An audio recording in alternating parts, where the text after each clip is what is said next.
तो आदाब, नमस्कार, गुड इवनिंग, सत श्रीकाल। एक बार फिर आप तमाम लोगों का स्वागत है क्राइम तक की कहानी के इस एपिसोड में। उम्मीद है पूरी फैमिली अच्छी होगी, अपना और अपनों का ख्याल रख रही होगी। आज की कहानी सुनाऊं उससे पहले कुछ रिसर्च कर रहा था और कुछ डेटा पे नज़र पड़ी हैरान करने वाली। पिछले कुछ दिनों से आप देख रहे होंगे देश के अलग अलग हिस्सों में हस्बैंड वाइफ या वाइफ हस्बैंड का मर्डर कर रहे हैं, कत्ल कर रहे हैं, पति पत्नी एक दूसरे को मार रहे हैं। तो इसी पे लगा कि ऐसा मतलब इसका क्या डेटा है क्राइम का। तो मर्डर के डेटा तो होते हैं अपने पास, क्राइम का डेटा जो है और या क्राइम का पूरा आंकड़ा वो एक NCRB है, नेशनल क्राइम रिकॉर्ड ब्यूरो, वो जमा करती है, दिखाती है। लेकिन अलग से हस्बैंड ने वाइफ को मारा या वाइफ ने हस्बैंड को मारा, ये कोई अलग से वो नहीं बनाते हैं इसका फिगर। लेकिन फिर भी कुछ रिसर्च, कुछ सर्वे अलग अलग ऑर्गेनाइजेशन ने किया, उससे कुछ इंटरेस्टिंग फैक्ट सामने आए। NCRB का जो लास्ट डेटा है 2023 का है, 2023, उसके बाद अभी आया नहीं। उसके हिसाब से 2023 में अपने देश में 28,500 समथिंग, मतलब 28,500 के करीब मर्डर हुए। इनमें से जो पहले और दूसरे नंबर पर है वो है पर्सनल राइवलरी, दुश्मनी, विवाद, ये सारी चीज़ें। लेकिन तीसरे और चौथे नंबर पर जो है वो बड़ा हैरान करने वाला, थर्ड एंड फोर्थ पे जो है हाईएस्ट जो 28,500 मर्डर हुए उनमें लव अफेयर या फिर क्लोज पार्टनर के ज़रिए मर्डर या फिर शादी के बाद के संबंध, इसमें कुल मिलाकर करीब 4,000 से ऊपर कत्ल हुए 28,500 में से। यानी हिंदुस्तान में कत्ल का जो मोटिव है मर्डर का, उसमें तीसरे और चौथे नंबर पर है रिश्ते, पति पत्नी के, लव अफेयर और पति पत्नी और वो।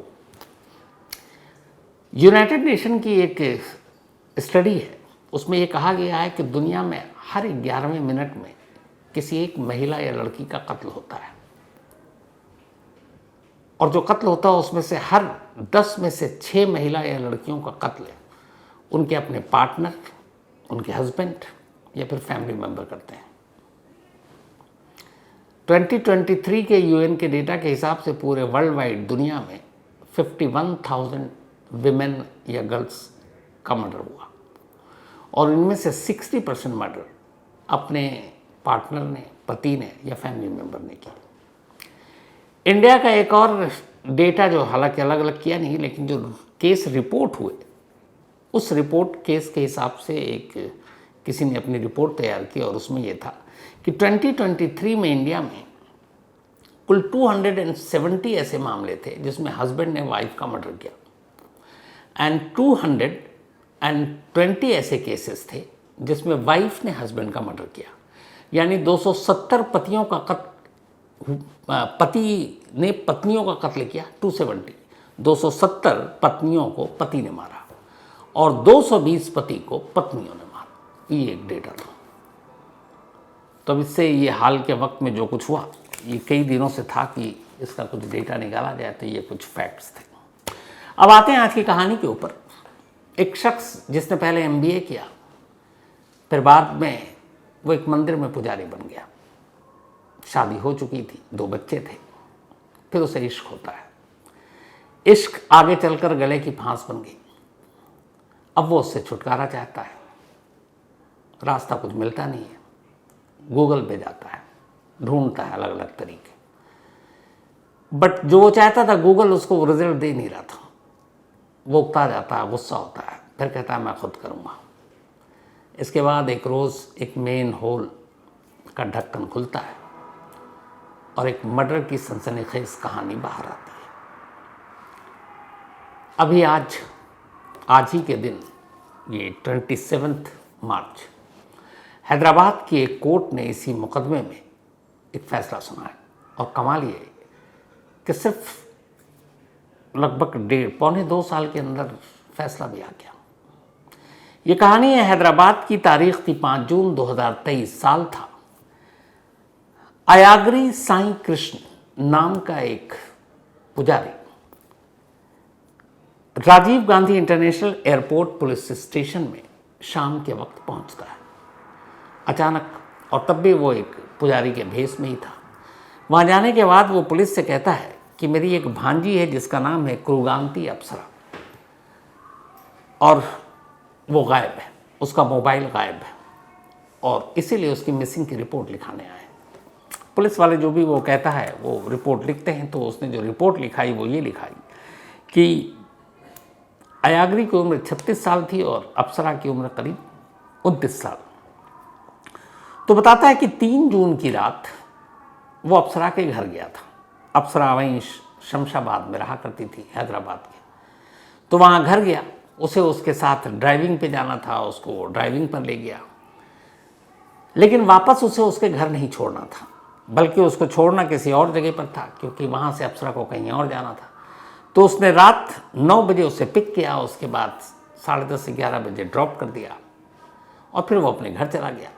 घर जाने के बाद उसने रात को फ़ोन किया, अप्सरा ने फ़ोन नहीं उठाया। अगले दिन सुबह फ़ोन किया, फ़ोन नहीं उठाया। फिर वो उसके घर पहुंचा, उसकी माँ से मिला। माँ ने कहा वो पूरी रात नहीं आई है। तो इन्होंने इधर उधर ढूंढा, रिश्तेदारों में, दोस्तों में, थक हार कर शाम को वो पुलिस स्टेशन पहुंचे, राजीव गांधी इंटरनेशनल एयरपोर्ट के पास हैदराबाद में। तो ये पूरी रिपोर्ट लिखाई। रिपोर्ट लिखाने के बाद अब पुलिस ने अप्सरा की तलाश शुरू की, क्योंकि 29 साल की लड़की, हैदराबाद जैसा शहर। पुलिस तफ्तीश करती है, लेकिन कोई फ़ायदा नहीं होता। धीरे धीरे वक्त बीतता है। तभी पुलिस, जो भी लास्ट विटनेस होता है किसी केस में, जिसने पहली बार लाश देखी हो, जो आखिरी बार गायब होने से पहले किसी से मिला हो, ये बड़ा इंपॉर्टेंट एक कड़ी होती है क्राइम सीन में या क्राइम के इन्वेस्टिगेशन में, क्योंकि वो ज़्यादा बेहतर जानकारी दे सकता है। तो इसीलिए फर्स्ट विटनेस होता है क्राइम सीन का या किसी भी क्राइम का, उसको अगर सही से आप ग्रिल करें तो बहुत सारी चीज़ें पता की जा सकती हैं। तो अब इसी Rajiv Gandhi international police station के इंस्पेक्टर ने अचानक सोचा कि अप्सरा के गायब होने का आखिरी विटनेस वही है जो कंप्लेनेंट है, यानी कि पुजारी कृष्ण। उसी ने ड्रॉप किया, उसी ने देखा। पुलिस ने कहा कि चलो अब उसी से पूछताछ करके पूरी कड़ियों को जोड़ते हैं। पुलिस ने उससे दोबारा पूछताछ की। जब दोबारा पूछताछ की तो कृष्ण ने बताया उसको यही कि वो उसके घर गया, घर से पिक किया, उसे ड्राइव पर अपनी कार में ले गया, लेकिन वापस उसे घर नहीं छोड़ना था। फिर हैदराबाद के बाहरी इलाके शमशाबाद में उसको ड्रॉप कर दिया, क्योंकि उसको कहीं और पार्टी में जाना था, और वो वहाँ से अपने घर चला गया। लेकिन 4 जून को उसका मोबाइल बंद था। फिर माँ से मिला, माँ ने बताया वो रात भर आई नहीं, और इसीलिए वो अब पुलिस में रिपोर्ट लिखाने आया। अब पुलिस ने जब पता किया कि कृष्ण कहाँ रहता था, तो पता चला कि वो रहता था सरूर नगर में, और ड्रॉप किया था अप्सरा को उसने शमशाबाद में। तो अब सरूर नगर, उसके घर से शमशाबाद में जहाँ उसने ड्रॉप किया, उसकी पूरी दूरी जो पुलिस ने नापी 21 किलोमीटर थी, 21 किलोमीटर। अब कोई और सबूत है नहीं, कृष्ण ही कंप्लेनेंट है, कृष्ण ही लास्ट विटनेस है अप्सरा की गुमशुदगी का। तो पुलिस ने उसके बयान को सच मानते हुए अब तफ्तीश शुरू की। सबसे पहले पुलिस ने कहा कि चलो उस रास्ते को खंगालते हैं जहाँ से अप्सरा कार में बैठी और जहाँ कार से ड्रॉप किया गया। तो पूरा जो रास्ता था वो 21 किलोमीटर का था। पुलिस की टीम अब उस 21 किलोमीटर के रास्ते को छानती है और उन रास्तों में जितने भी सीसीटीवी कैमरे हैं उन सब के फुटेज हासिल करती है। गाड़ी का नंबर कृष्ण के पास था ही, जो गाड़ी नंबर है। अब जब उन्होंने रास्तों को खंगालना शुरू किया और सीसीटीवी फुटेज को देखना शुरू किया, तो पहली चीज़ तो सही साबित हुई कि कृष्ण ने सरूर नगर इलाके से अप्सरा को, जो उसने वक्त बताया, तारीख बताई 3 जून, उसने उसको उठाया था, पिक किया था, उसके बाद गाड़ी में ले गया। उसके बाद वो कई ऐसे रास्ते आए सीसीटीवी कैमरे जहां गाड़ी में जूम करके दिखा कि 2 लोग बैठे हुए हैं। ये भी एक सबूत था कि अप्सरा और कृष्ण साथ हैं। लेकिन जहां पर उसने ड्रॉप करने की बात की कि एक शमशाबाद के बाहरी इलाके में उसने उसको ड्रॉप किया, क्योंकि वहां से उसको किसी पार्टी में जाना था, वहां पे वो गाड़ी गायब। सीसीटीवी कैमरे थे। उस 2 से 3 किलोमीटर के चंक में, रास्ते में, कृष्ण की गाड़ी कहीं ना एंटर होती है ना एग्जिट होती है। पुलिस दोबारा कृष्ण से पूछती है, और पुलिस ये बताती नहीं है कि हम सीसीटीवी फुटेज खंगाल रहे हैं। पूछती है आप शायद भूल गए हो, आपने कहीं और ड्रॉप किया और रात का टाइम है, अंधेरा है। उसने कहा नहीं, मैंने वहीं ड्रॉप किया। और फिर वो अपने पहले बयान पे ही कायम रहता जहाँ उसने ड्रॉप किया। पुलिस फिर उससे पूछताछ करने के बाद वापस सीसीटीवी फुटेज को खंगालती है, हर कैमरे को कई कई बार देखती है, 21 किलोमीटर लंबा और उसके सीसीटीवी कैमरे, लेकिन वो गाड़ी दिखाई नहीं देती। अब पुलिस को थोड़ा थोड़ा कृष्ण पे शक होने लगता है। पुलिस अब उसकी गतिविधियों पर नज़र रखती है, पता करती है उसकी फैमिली बैकग्राउंड के बारे में। पता चला कि ये वहीं एक मंदिर में पुजारी, अच्छा खासा पढ़ा लिखा, पहले MBA, पत्नी, 2 बच्चे, पत्नी के साथ भी रिश्ते बड़े अच्छे, और कभी कोई क्राइम या इस तरह की चीज़ें नहीं। एक तो शरीफ आदमी, कोई ऐब नहीं, तो उसके बारे में कोई नेगेटिव चीज़ पता ही नहीं चल रही है। पुलिस को लग रहा है कि वो खुद गलत है, लेकिन फिर सवाल उठ रहा है कि वो झूठ क्यों बोल रहा है। सच बोल रहा है कि मैंने उठाया, लेकिन जहाँ ड्रॉप किया वो झूठ बोल रहा है, क्योंकि गाड़ी किसी कैमरे में कैद है नहीं, और जब कैमरा वहाँ मौजूद है तो कुछ तो गड़बड़ है। अब कहीं से कुछ जानकारी मिली नहीं। मोबाइल का जो डेटा था वो डंप किया, तो वो तो खुद ही कह रहा कि मैं उसके साथ था, वहाँ तक मौजूद था, तो मोबाइल से भी कोई क्लू नहीं मिला। अब पुलिस एक ऐसी रास्ते में आकर, एक ऐसी जगह पर आकर खड़ी हो गई, रुक गई, कि उसके आगे कुछ है ही नहीं। उसके सामने विटनेस भी है, कंप्लेनेंट भी है, कहानी भी है, लेकिन कैमरे की ज़ुबानी कुछ सबूत भी हैं। तो फिर कृष्ण सच कह रहा है या झूठ, अब पता इसका लगाना है। पुलिस ने काफ़ी तफ्तीश करने के बाद ये फैसला किया कि अब कृष्ण को एक कंप्लेनेंट के तौर पर नहीं, बल्कि एक रेडार पर शक के दायरे में आए हुए शख्स के तौर पर पूछताछ करते हैं। अब इसके बाद पुलिस ने उसे बुलाया, वैसे ही इन्वेस्टिगेशन के नाम पर बुलाने के बाद फिर से उससे बयान, उसने कहा कि चलो तुम फिर से कहानी सुनो। कई केस में ऐसा होता है कि जब जो कोई बयान देता है आदमी, और हालिया बात हो 2-4 दिन पुरानी, तो जनरली वो अपने बयान पर कायम रहता है, लेकिन जिसके अंदर डर होता है वो बयान बार बार बदलता है। तो पुलिस ने फिर बुलाया, उससे फिर पूछा कि देखो, अगर तुम्हें कुछ गड़बड़ तुमने लिखाया है, जो रिटन स्टेटमेंट दिया, उसको पढ़ो और देखो और बताओ कि तुम 21 किलोमीटर ही गए थे, उसी पॉइंट पर उतारा था। इस बार कृष्ण थोड़ा घबराता है, उसे लगता है कुछ तो गड़बड़ है जो बार बार उसी से पूछा जा रहा है, और वो अपने ही बयान से पलटने लगता है, कहता कभी वहाँ नहीं, कभी वहाँ नहीं। अब पुलिस समझ जाती है।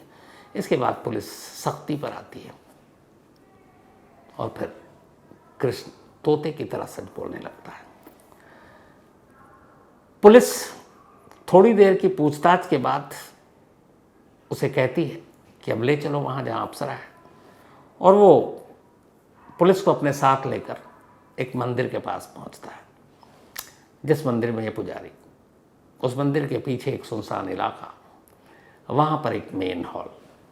पुलिस की टीम वहाँ खड़ी हो जाती है, कुछ मज़दूरों को बुलाया जाता है, कुछ म्यूनिसिपल कॉरपोरेशन के कर्मचारियों को बुलाया जाता है। मेन हॉल सीमेंट से पैक कर दिया गया था, जबकि जनरली मेन हॉल को ऐसा करते नहीं, ये पूरा का पूरा। तो सीमेंट का प्लास्टर तोड़ा गया, मेन हॉल खोला गया, अंदर लोग उतरे, और फिर वहाँ से एक लाश, जिसकी हालत बहुत ख़राब हो गई थी, बाहर निकली। वो अप्सरा थी। अप्सरा का कत्ल किसी और ने नहीं, बल्कि कृष्ण ने ही किया था। अब लाश सामने, कातिल पुलिस के कब्जे में। बाकी की कहानी पुलिस ने सुनी। बाकी की कहानी ये थी कि रिश्ते में अप्सरा कृष्ण की भांजी लगती थी, वो उसे मामा कहा करती थी, पर उम्र में दोनों के बहुत ज़्यादा फासला नहीं था, 6-7 साल का फ़र्क था, तो लगभग एक साथ ही बड़े हुए थे। बाद में अप्सरा की शादी हो गई, लेकिन फिर पति ने सुसाइड कर लिया। वो कोयम्बटूर में रहती थी, हैदराबाद आ गई। हैदराबाद में वो अकेले रहने लगी। इसी दौरान में कृष्ण भी अब हैदराबाद पहुंच चुका था कोयम्बटूर से, एक मंदिर में पुजारी, परिवार, शादी हो चुकी, 2 बच्चे। अब जब अप्सरा यहाँ पहुंची तो अप्सरा से उसकी मुलाकात शुरू हो गई, आना जाना, और इसी बीच में दोनों में प्यार हो गया, और ये प्यार का सिलसिला कुछ सालों तक चलता रहा। धीरे धीरे अब अप्सरा ने कृष्ण से कहा कि तुम अपनी पत्नी को छोड़ दो और मुझसे शादी कर लो। कृष्ण ये करना नहीं चाहता था, वो उसे टालता रहता। धीरे धीरे इसी बात पर दोनों में झगड़ा होता। 3 जून को भी यही बात हुई। कृष्ण ने कहा कि चलो उसको आखिरी बार समझाते हैं। गाड़ी में बिठाया और शमशाबाद के पास सुनसान जगह पर ले गया। उसने कहा देखो ये दिक्कत है, तुमसे कर नहीं सकता, जैसे रिश्ता चल रहा है चलने दो। अप्सरा भड़क गई, मानने को तैयार नहीं। उसने कहा मैं तुम्हारी बीवी को सब कुछ बता दूंगी। कृष्ण को गुस्सा आया, उसने वहीं एक बड़ा सा पत्थर उठाया और अप्सरा को मार डाला। मारने के बाद लाश को गाड़ी में रखी, गाड़ी मंदिर के पीछे ले गया। उसे पता था कहाँ पे मेन हॉल है, उस मेन हॉल के बारे में, क्योंकि उसे ये था कि उसे कत्ल करना है। मेन हॉल में ले जाकर उसने लाश डाल दी। सुबह जब हुआ तो फिर उसने मजदूर को बुलाकर उस पर सीमेंट का घोल चढ़वा दिया। पर एक दिन के बाद उसे फिर ऐसा लगा कि शायद मेन हॉल से बदबू आ रही है। उसने उस मेन हॉल पे फिर से और सीमेंट को प्लास्टर पूरा करवा दिया। लेकिन अब उसे ये भी पता था कि आज नहीं तो कल अप्सरा को ढूंढा जाएगा। तो उसके माँ के घर गया, पूछा, माँ ने कहा वो मोबाइल बंद है।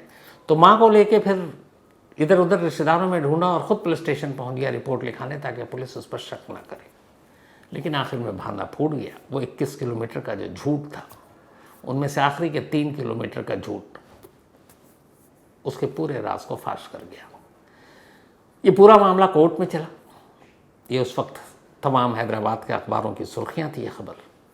और आज यानी 27 मार्च को हैदराबाद की एक सेशन कोर्ट ने अयाग्री साईं कृष्ण को अप्सरा के कत्ल के जुर्म में लाइफ इम्प्रिजमेंट, यानी जब तक उम्र है तब तक वो कैद में रहेगा, जब तक जिंदा है तब तक जेल की सलाखों के पीछे रहेगा, ये सज़ा सुनाई।